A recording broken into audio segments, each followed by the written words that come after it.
Hello everyone.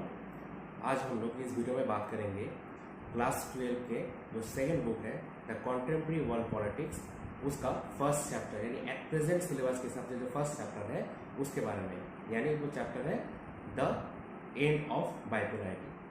तो ये जानने से पहले हमको जानना ज़रूरी है कि बाइपोलैरिटी का मीनिंग क्या होता है। बाइपोलैरिटी का मीनिंग होता है existing of two power blocks, यानी दो पावर ब्लॉक का मौजूदगी। तो कोल्ड वॉर में क्या था, बेसिकली एक तरफ था यूएसए और दूसरी तरफ था यूएसएसआर। ये दोनों के बीच आइडियोलॉजिकल कॉन्फ्लिक्ट था। यानी यूएसए बिलीव करता था कि कैपिटलिज्म बेस्ड है उनका आइडियोलॉजी, और यूएसएसआर बिलीव करता था कि सोशलिज्म बेस्ड है उनका आइडियोलॉजी। तो ये बात को लेके या इसी पॉइंट को लेके दोनों के बीच क्लैश हो गया था, जिसको हम लोग बोलते हैं आइडियोलॉजिकल कॉन्फ्लिक्ट।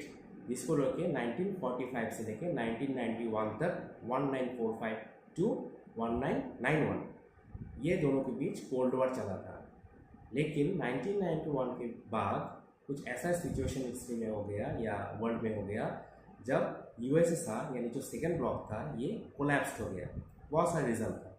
तो इसी इंसिडेंट से हम लोग बोलते हैं या इसी इंसिडेंट के बाद हम लोग बोलते हैं द एंड ऑफ बाइपोलैरिटी, या इसी 1991 के end of the Soviet union, इससे हम लोग बोलते हैं या इसी इंसिडेंट को हम लोग बोलते हैं द एंड ऑफ बाइपोलैरिटी। तो हम लोग देखते क्या है इसमें। तो इससे पहले जो सोवियत यूनियन का स्ट्रक्चर है या सोवियत यूनियन कैसे बना था, हम लोग थोड़ा उनके बारे में जान लेते हैं। जो 1917 में यानी 1917 में जो बोल्शेविक कम्युनिस्ट पार्टी ने रशिया फॉर्मर जो रशियन गवर्नमेंट था उनको हटा के जो रेवोल्यूशन करके वहाँ पे जो पावर एक्सेप्ट किया था या पावर को कैप्चर किया था, तब उनका आइडियोलॉजी क्या था। एक था कैपिटलिज्म के अगेंस्ट सोशलिज्म को प्रमोट करना या सोशलिज्म के सपोर्ट में वो लोग अपने कंट्री को चलाना, और दूसरा था इक्वालिटी प्रमोट करना या इक्वालिटी को मेंटेन करना। ये दोनों प्रिंसिपल को लेकर उन्होंने रेवोल्यूट किया था या रेवोल्ट किया था, जिसको लीड किया था व्लादिमीर लेनिन ने। कब किया था वो? 1917 में। तो 1917 के बाद 1924 तक ये व्लादिमीर लेनिन वहाँ का लीडर थे। तो नेक्स्ट देखते हैं। तो इसके बाद क्या हुआ, मेनी ईस्ट यूरोपियन कंट्रीज वो लोग इनके आइडियोलॉजिकल फेवर में आ गए। इनका यूएसएस मतलब जो रशिया का आइडियोलॉजिकल फेवर में आ गए। अब ये लोग उनके साथ जुड़ गए, बहुत सारे रिपब्लिक्स, यानी ये लोग मतलब बहुत सारे रिपब्लिक्स आइडियोलॉजिकल सपोर्ट में इनके तरफ आ गए, यानी रशियन गवर्नमेंट के साथ या द बोल्शेविक कम्युनिस्ट पार्टी के साथ आ गए। और इन्होंने सब मिलके एक ब्लॉक फॉर्म किया जिसको हम लोग बोलते हैं यूएसएसआर या सेकेंड ब्लॉक या द ईस्टर्न अलायंस या ईस्टर्न ब्लॉक। इस ब्लॉक को पावर प्रोवाइड किया द वार्सो पैक्ट ने, जो ड्यूरिंग कोल्ड वॉर हुआ था नेटो के अगेंस्ट में। नेटो यानी जो यूएसए ब्लॉक का जो मिलिट्री अलायंस था उसके अगेंस्ट में ये वार्सो पैक्ट हुआ था। तो आइए हम लोग अभी देखते हैं वन बाय वन कि सोवियत सिस्टम में बेसिकली क्या क्या था। ये सोवियत सिस्टम बेसिकली 2 पॉइंट या 2 फीचर्स इनका बाकी कंट्रीज से अलग था। एक था इकोनॉमिकल स्ट्रक्चर, दूसरा था पॉलिटिकल स्ट्रक्चर। तो हम लोग देखते हैं पहले इकोनॉमिकल स्ट्रक्चर क्या था। तो सोवियत यूनियन या यूएसएसआर, जिस यूएसएसआर का फुल फॉर्म होता है the union of Soviet socialist republics. यहाँ पे टोटल 15 अलग अलग रिपब्लिक्स एक साथ होकर यूएसएसआर बना था या ये पावर ब्लॉक बना था, जिसमें से रशिया एक था। और भी थे, यूक्रेन था, यूगोस्लाविया था, रोमानिया था, चलिए बाद में देखते हैं। तो ये जो सोवियत यूनियन था या सोवियत जो ब्लॉक था उसका इकोनॉमिकल स्ट्रक्चर क्या था। Number 1, USSR adopted socialist economy, यानी यूएसएसआर क्या एडॉप्ट किया था? सोशलिस्ट इकोनॉमी, यानी उसको हम लोग बोलते हैं क्लोज्ड इकोनॉमी। ना तो कोई इनकमिंग होगा प्रोडक्ट का, ना तो कोई आउटगोइंग होगा प्रोडक्ट का। एबोलिश्ड प्राइवेट प्रॉपर्टी, वहाँ पे प्राइवेट प्रॉपर्टी का कोई मतलब वैलिडिटी नहीं था, यानी जो भी प्रॉपर्टी होगा सब होगा स्टेट कंट्रोल या द कंट्री कंट्रोल करेगा उसको। Next, land and productive assets were owned and controlled by the Soviet state. जो लैंड होगा या प्रोडक्टिव एसेट्स होगा जैसे इंडस्ट्रीज होगा, ये सबको कौन कंट्रोल करेगा? सब करेगा सोवियत स्टेट या Soviet government. Next, economy was plan and control by the state. Economy जो होगा कंट्री का वो कंट्रोल एंड प्लान होगा कंट्री द्वारा, यानी गवर्नमेंट उसको प्लान कर देगी या कंट्रोल करेगा। Number next, design a society based on principles of equality, यानी जो ऐसे कंट्री बनाएंगे जिसका सोसाइटी बेस्ड होगा इक्वालिटी के ऊपर, या वो लोग उस इक्वालिटी प्रिंसिपल को मानेंगे, क्योंकि ये बोल्शेविक रेवोल्यूशन भी इसी एक प्रिंसिपल के ऊपर बेस करके हुआ था। कौन कौन सा था? एक था इक्वालिटी प्रिंसिपल के ऊपर, दूसरा था कैपिटलिज्म के अगेंस्ट में सोशलिज्म को प्रमोट करना। ये दोनों प्रिंसिपल के ऊपर हुआ था। Number next, ensured a minimum standard of living for all citizens, यानी सभी का एक बेसिक मिनिमम स्टैंडर्ड होगा लिविंग का, ये इंश्योर करेगा गवर्नमेंट, इसके लिए सब्सिडी भी दिया जाता है। Next, subsidised basic necessities including health, education and child care, वो लोग गवर्नमेंट सब्सिडीज यानी भुगतान करते थे किस चीज़ में? Education, health care and child care में। अब हम लोग देखते हैं नेक्स्ट, पॉलिटिकल जो स्ट्रक्चर था वो क्या था सोवियत यूनियन का। एक्चुअली ये पॉलिटिकल स्ट्रक्चर था, इकोनॉमिकल स्ट्रक्चर था, ये इतना स्ट्रिक्ट था, यही लूपहोल बन गया था, या स्टैग्नेंट सोसाइटी बनाने के लिए काफ़ी था, जिसके वजह से यूएसएसआर का डिसइंटीग्रेशन हुआ था फ्यूचर में, यानी 1991 में। तो देखते हैं अभी पॉलिटिकल स्ट्रक्चर में क्या क्या था। Soviet political system was bureaucratic and authoritarian, यानी सोवियत जो पॉलिटिकल सिस्टम था वो टोटल ब्यूरोक्रेट चलाते थे, एंड ऑथोरिटेरियन यानी अथॉरिटी जो बोलते थे वही वहाँ पे फाइनल डिसीजन होता था। तो ब्यूरोक्रेट्स मतलब जो लोग आईएएस, आईपीएस, बीडीओ, एसडीओ ये सब होते हैं, इनको हम लोग बोलते हैं bureaucrats. There was no democracy and freedom of speech, वहाँ पे कोई डेमोक्रेसी था ही नहीं, क्योंकि वन पार्टी था, तो वहाँ पे फ्रीडम ऑफ स्पीच भी नहीं था, यानी लोग जो मन में आए वो बोल नहीं सकते थे। वहाँ पे सेंसर चलता था, यानी आप लोग क्या बोलोगे, किसके केस में क्या बोल पाओगे, ये सब वहाँ पे मतलब लिमिटेड था या वो डिसाइडेड था। Communist party control all the institutions of the state, communist party था यानी जो बोल्शेविक कम्युनिस्ट पार्टी रशिया का या यूएसएसआर का, वो क्या करता था? टोटल डिसीजंस या इंस्टीट्यूशंस को कंट्रोल करता था। इंस्टीट्यूशंस माने यानी legislature, executive and judiciary. Russia was only one of the 15 republics in USSR, but Russia dominated the other countries. यानी रशिया सिर्फ एक कंट्री था, यानी one of the part of 15 countries था, लेकिन ये कंट्री बाकी 14 कंट्री को डोमिनेट करता था। Number next, the party refuse to recognise the urges of people in other republic, यानी जो ये रशियन पॉलिटिकल पार्टी था यानी the Bolshevik political party of USSR, ये अदर्स कंट्रीज जो पीपल है उनका डिमांड को वो लोग नेग्लेक्ट करते थे या सुनते नहीं थे। तो ऑटोमेटिक लोगों के मन में उनके किस्म गुस्सा हुआ होगा, या वो कंटिन्यू ग्रो कर रहा होगा, जो फर्दर जाके क्या किया, एक्सप्लोर किया, और रशिया से वो लोग अलग हो गए या इंडिपेंडेंट हो गए। तो जो गुस्सा था रशिया के केस में, बाकी सारे कंट्रीज़ या उनके जो एलाई थे यूएसएसआर का, उनमें जो गुस्सा था वो धीरे धीरे आगे बढ़ने लगा। तो इसी दौरान वहाँ पे कुछ पॉलिटिकल चेंजेस हुआ, और मिखाइल गोर्बाचोव वो तो पार्टी का प्रेसिडेंट बन गए।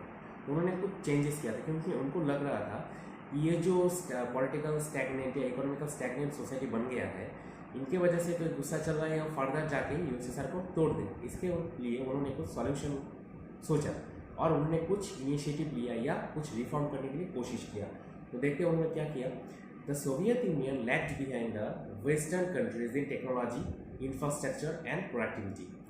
Food import increased every year. Government was failed to fulfill the political and economic aspirations of citizens.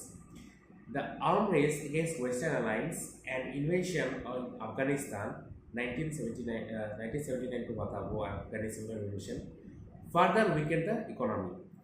At the time, ordinary citizens became more knowledgeable about the economic advance of the Western countries. Mikhail Gorbachev became the General Secretary of the Communist Party in 1985.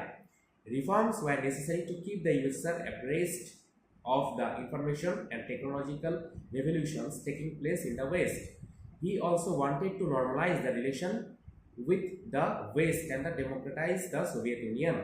Therefore, Mikhail Gorbachev introduced economic and political reform policies of Perestroika and Glasnost in USSR. ये क्या किया था, waste के साथ अपना relation कुछ अच्छा रखना चाहते थे और अपने कंट्री में कुछ रिफॉर्म्स करना चाहते थे, जिनके लिए उन्होंने दो पॉलिसी एडप्ट किया। एक था पेस्टोरिका, दूसरा था ग्लासनॉस्ट। पेस्टोरिका का मतलब होता है रिस्ट्रक्चरिंग और ग्लासनॉस्ट का मतलब होता है ओपननेस, यानी अपने मार्केट को वो लोग ओपन करेंगे। अच्छा, यहाँ पे देखिए, वहाँ पे तो आर्म रेस चल रहा था during cold war USA and USSR के बीच, यूएसए एंड यूएसएसआर के बीच। तो इसमें क्या हो रहा था, यूएसए एंड यूएसएसआर दोनों आर्म रेस में कंटिन्यू चल रहे थे, लेकिन यूएसए अपना जो फैसिलिटीज़ था या जो लिविंग स्टैंडर्ड ऑफ सिटीजन था, ये भी वो लोग डेवलप कर रहे थे। लेकिन साइड बाई साइड यूएसएसआर में क्या हुआ, रशियन कंट्रीज़ में क्या हुआ, वहाँ पे जो सोसाइटी था वो स्टैगनेंट हो गए थे, या जो फैसिलिटीज़ ऑफ द सिटीजन्स था वो भी कम होता गया, या जो था वही रह गया, कुछ वहाँ पे सुधार नहीं हुआ, डेवलपमेंट नहीं हुआ। ये धीरे धीरे उन सिटीजन्स को भी पता चलने लगा। तब वो कंट्री को, अपने गवर्नमेंट्स को क्या करने लगे, क्वेश्चंस करने लगे कि हम लोग क्यों उनसे पीछे रहेंगे, आप लोग आर्म रेस चल रहे हैं तो वेरी गुड, लेकिन हम लोग क्यों फैसिलिटीज़ में पीछे रहेंगे, वो भी हमको प्रोवाइड कीजिए। तो इसीलिए वहाँ पे धीरे धीरे वॉइस रेज हुआ। और क्या हुआ देखिए, और people in eastern European states forming part of Soviet bloc opposed their own communist governments and Soviet dominance. This time, Soviet Union did not interfere when communist regimes in East Europe collapsed one after the other. यहाँ पे धीरे धीरे क्या हुआ, जो उनका block के countries था या रिपब्लिक्स था, वहाँ पे एक के बाद एक कम्युनिस्ट रेजिम क्या होने लगे थे, हटने लगे थे, या लोग वहाँ से उनको हटा रहे थे, या दूसरे रेजिम या दूसरे पॉलिटिकल पार्टीज वहाँ पे कैप्चर कर रहे थे पावर। लेकिन इस दौरान सोवियत यूनियन ने वहाँ पे कोई इंटरफेयर नहीं किया, या रशिया ने वहाँ पे कोई इंटरफेयर नहीं किया अपने अलाइड कंट्रीज को ऊपर, जहाँ से कम्युनिस्ट गवर्नमेंट हट रहे थे। अब क्या हुआ, it saw the end of communism in Czechoslovakia, Romania, Hungary, Poland, Bulgaria and east Germany. अच्छा, अब ईस्ट जर्मनी, इनके बारे में थोड़ा हम लोग जान लेते हैं। सेकेंड वर्ल्ड वॉर के बाद जर्मनी का 2 पार्ट्स हो गया था, जहाँ पे एक पार्ट में डोमिनेट कर रहा था यूएसए और दूसरे पार्ट में डोमिनेट कर रहा था यूएसएसआर। यूएसएसआर डोमिनेट करता था ईस्ट जर्मनी को और यूएसए डोमिनेट करता था वेस्ट जर्मनी को। अब इसी दोनों के बीच ये कोल्ड वॉर, ये जो सिचुएशन था, इस दौरान क्या हुआ, वहाँ पे जर्मनी का जो सिटी है वो बर्लिन, वहाँ पे एक वॉल का क्रिएशन हुआ जिसका लेंथ था almost 150 kilometre. The Berlin Wall was built in 1961 to separate East Berlin from West Berlin. Its total length was more than 150 km, यानी 150 kilometers. It symbolized the division between capitalist and communist world. Finally, it was broken by the people on 9th November 1989. इसी से 1989 का जो Berlin wall collapse हुआ, इसी से actually officially बोला जाता है कि एंड ऑफ कोल्ड वॉर या the end of bipolarity. This marked the unification of the two parts of Germany. The fall of Berlin Wall symbolized the end of Cold War. अब next देखते हैं हम लोग कि गॉर्बाचेव ने तो इनिशिएट किया 2 पॉलिसीज था, एक था ग्लासनोस्ट, एक था पेस्टोरिका। अब इन दोनों के बाद क्या हुआ, इजीली वहाँ का जो मतलब कट्टरपंथी लोग थे या हार्डलाइनर होते थे पार्टीज में, लेकिन उसको एक्सेप्ट कर लेंगे, एक्चुअली एक्सेप्ट नहीं किया गया। तो गॉर्बाचेव के अगेंस्ट में या वहाँ का एग्जिस्टिंग जो रूलर थे उनके अगेंस्ट में उन्होंने कॉप के थ्रू रेगुलेशन करने की कोशिश किया, यानी मिलिट्री भेजा कि वहाँ पे जो एग्जिस्टिंग रूलर थे या एग्जिस्टिंग रूल थे उनको हटा दिया जाए। इन्होंने भेजा the existing hard liners of the communist party of Russia. अब जो कॉप या मिलिट्री जब वहाँ पे आने लगे या वहाँ पे रेगुलेट करने के लिए आने लगे, तो Boris Yeltsin as a national hero वहाँ पे इमर्ज हुए और उन्होंने अपोज किया इस कॉप पे, जो रेगुलेट करना चाहते थे इस प्रोसेस को उन्होंने अपोज किया। अब Boris Yeltsin won the presidential election held in 1991. He adopted capitalism and democracy policy, यानी उन्होंने यूएसएसआर में कौन सा पॉलिसी किया, कैपिटलिज्म एंड डेमोक्रेसी। क्यों एडेप्ट किया, देखिए वहाँ पे तो डेमोक्रेसी था नहीं, क्योंकि वहाँ पे वन पार्टी कैन एग्जिस्ट और वो ही कंट्री को चलाते थे, द कम्युनिस्ट पार्टी। और उन्होंने क्या किया, उनको बैन कर दिया, यानी ये जो पॉलिटिकल पार्टी था कम्युनिस्ट पार्टी ऑफ रशिया या यूएसएसआर, उनको बैन कर दिया और अपने मल्टी पार्टी सिस्टम को एक्सेप्ट किया या रिकॉग्नाइज किया। एज वेल एज उन्होंने क्या किया, कैपिटलिज्म को एक्सेप्ट किया। तब क्या हो रहा है, देखिए भैया अपना आइडियोलॉजी से हट रहे हैं ना 1991 में, क्योंकि कोल्ड वॉर किस चीज़ के लिए हुआ था, कैपिटलिज्म और सोशलिज्म, ये दोनों का आइडेंटिटी डिस्प्यूट था, इसलिए तो यूएसए एंड यूएसएसआर आपस में लड़ रहे थे। तो उन्होंने इस चीज़ को साइड करके क्या किया, कैपिटलिज्म को अपना लिया। The communist party was banned The rise of nationalism in the republics was the most immediate cause for the disintegration of the USSR. अब क्या हुआ, तो नेशनलिज्म तो राइज करेगा ही ना, क्योंकि एक बाय वन पहले तो वो लोग सारा कंट्री में कम्युनिस्ट रिजिम हट रहा था, और दूसरे के यहाँ पे क्या हुआ कि नेशनलिज्म रेज हुआ और बहुत सारा कंट्रीज वो धीरे धीरे अभी यूएसएसआर से अलग होने लगे थे। वो कौन कौन सा था? वो था Baltic republics like Latvia, Estonia, Lithuania, ये सब अपने आप को इंडिपेंडेंट घोषित कर लिए। अब वो लोग यूएसएसआर से अलग हो गए। लेकिन इसी दौरान जो द सेंट्रल एशियन रिपब्लिक्स थे वो रशिया के साथ या यूएसएसआर के साथ रहना चाहते थे। लेकिन इन दिसंबर 1991 Russia, Ukraine and Belarus, the three main republics of Soviet Union under the leadership of Boris Yeltsin, declared that USSR had disbanded and all republics had become independent. The Communist Party of Soviet Union, जिसका short form था CPSU, was banned. अब इससे क्या हुआ, वो उन्होंने खुद ही बोल दिया कि हम लोग अभी यूएसएसआर को बैन कर रहे हैं या यूएसएसआर को बंद कर रहे हैं। अभी सब कंट्री, यहाँ पे जितना भी कंट्रीज था 15 कंट्री, सभी इंडिपेंडेंट हो चुके हैं या हो सकते हो।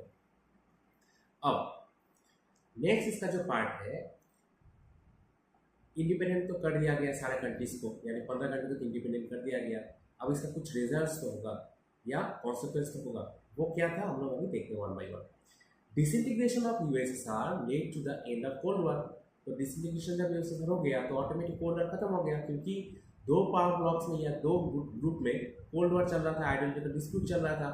तब जब यूएसएसआर ने अपना आइडियोलॉजी शिफ्ट कर लिया, अपने आप को कोलैप्स कर लिया या अपने आप को तोड़ दिया, तो ऑटोमेटिक कोल्ड वॉर खत्म हो गया, क्योंकि आइडियोलॉजिकल डिस्प्यूट भी नहीं रहा और द सेकेंड ब्लॉक भी नहीं रहा। USA become the sole power या सोल सुप्रीम पावर। तो इसी से स्टार्ट होता है यूएस हेजेमोनी, जो थर्ड चैप्टर में था, लेकिन फिलहाल का चैप्टर मतलब सिलेबस में वो चैप्टर भी नहीं है। तो अभी बाइपोलर से क्या हुआ, जब यूएस सोल पावर बन गया या सोल सुप्रीम पावर बन गया, तो ऑटोमेटिक क्या हो गया, यूनिपोलर सिस्टम बन गया जो dominated by the USA. Many of the eastern European countries became sovereign state. अब बहुत सारा eastern European countries sovereign state या इंडिपेंडेंट स्टेट बन गए। Capitalism and liberal democracy became the dominant ideology of the world. अब dominant ideology कौन सा बना, कैपिटलिज्म, क्योंकि जो सेकंड डोमिनेंट आइडियोलॉजी था सोशलिज्म, वो तो अपने आप में टूट गया था या डिसइंटीग्रेट हो गया था, ऑटोमेटिक एक ही रह गया था, मोस्ट पावरफुल वो था capitalism. Communist party of the Soviet union was band.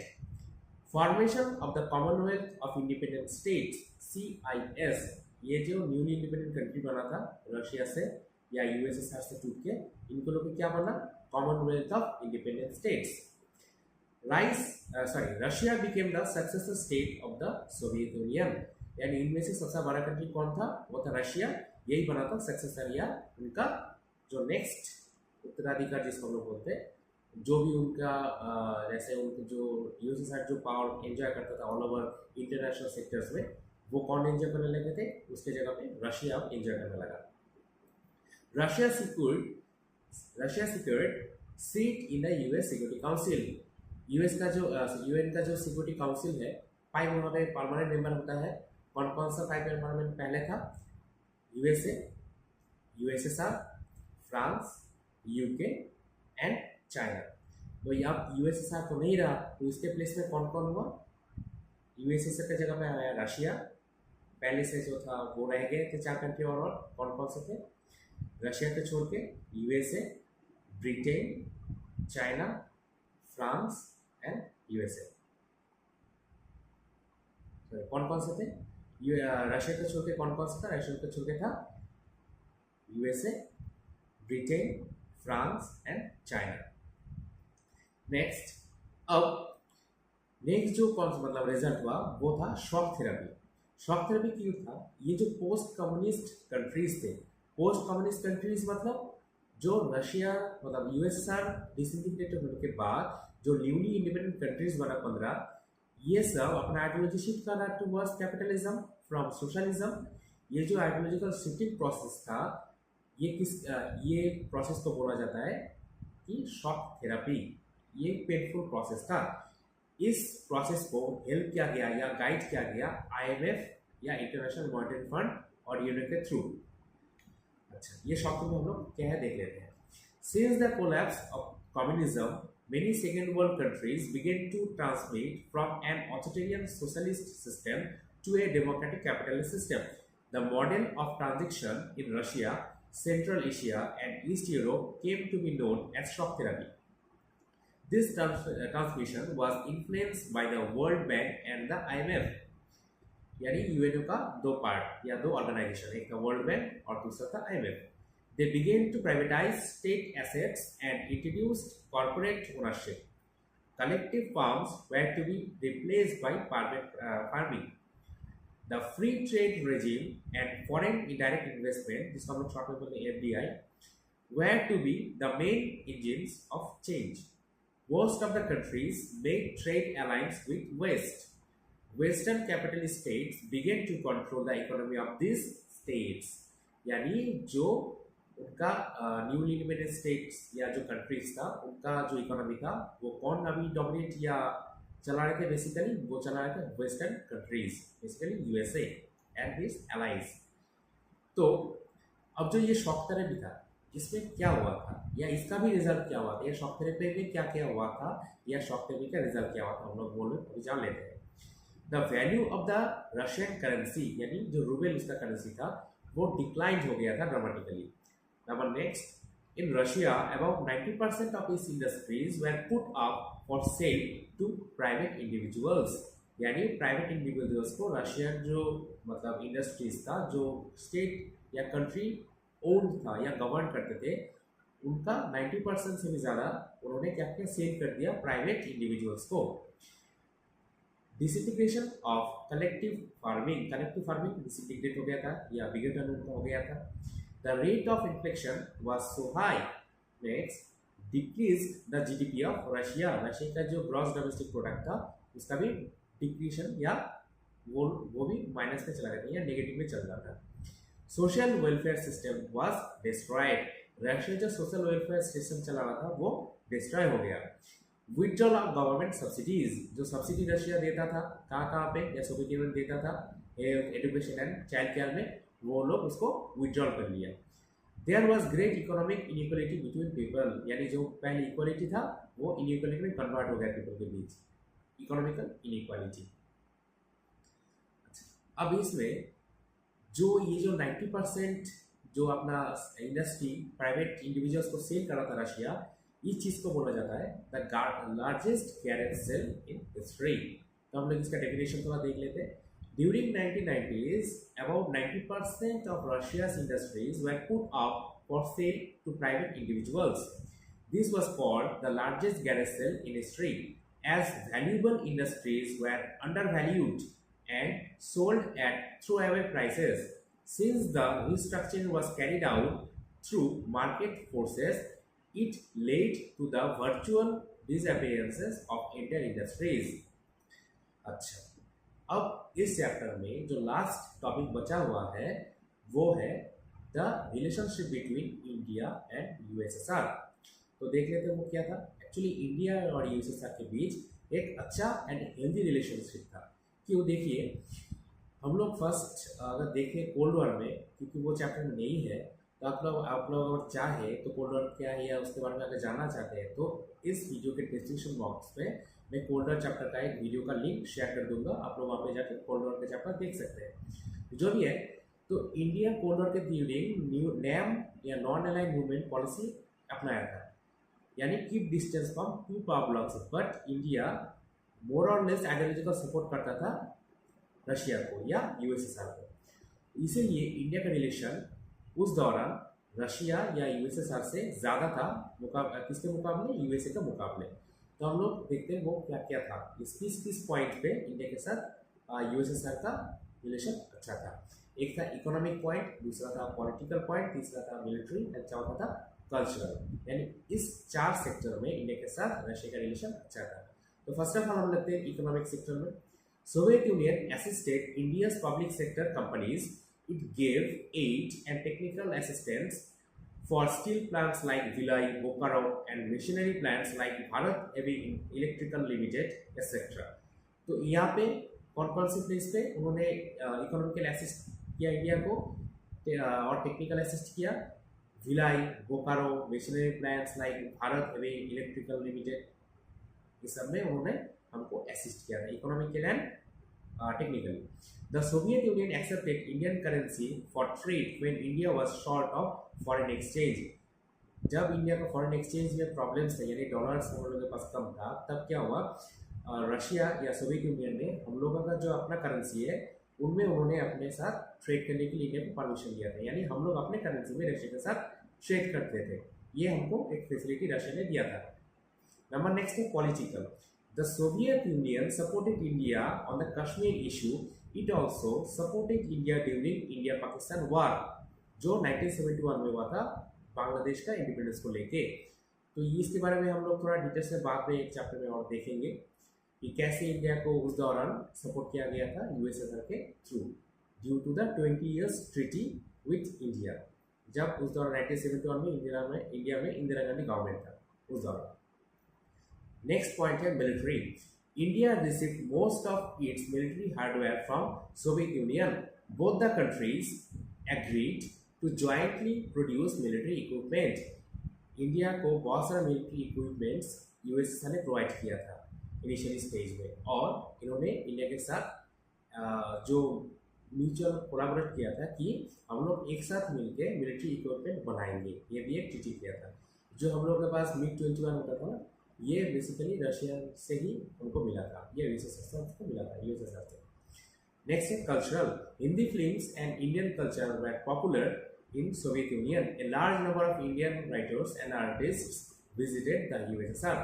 India का फिल्म्स बहुत वहाँ पे फेमस था. इंडिया का हिंदी फिल्म्स वहाँ पे डब करके रशियन लैंग्वेज में दिखाया जाता था, और हम लोगों का जो राज कपूर थे वहाँ पे वो वेल फेमस थे. नेक्स्ट, अब हम लोग के मन में क्वेश्चन आ सकता है. हम लोगों ने बोला CIS ये क्या है एक्चुअली. तो CIS क्या है? तो CIS है इन 1991 Russia, Belarus and Ukraine decided to cancel treaty on the creation of the USSR जो 1922 में हुआ था. इन्होंने वो कैंसिल कर दिया था. And establish the Commonwealth of independent state, CIS जिसका शॉर्ट फॉर्म है. Armenia, Azerbaijan, Moldova, Kazakhstan, Kyrgyzstan, Tajikistan, Turkmenistan and Uzbekistan join the CIS. Georgia जो बाद में ज्वाइन किया था 1993 में. अब यहाँ पे एक क्वेश्चन आ सकता है कि कौन सा ऐसा कंट्री था USSR में से जहाँ पे 10 years तक सिविल वॉर हुआ था. वो कंट्री था ताजिकिस्तान, जहाँ पे 2001 तक वहाँ पे सिविल वॉर हुआ था. तो फिलहाल के लिए इस चैप्टर में इतना ही. हम लोग फिर किसी वीडियो में मिलते हैं. तब तक के लिए बाय. अगर इस वीडियो को अच्छा लगे और वीडियो अगर अच्छा लगा आप लोगों को तो चैनल को सब्सक्राइब कर लीजिएगा और इस वीडियो को लाइक कर लीजिएगा. Thank you.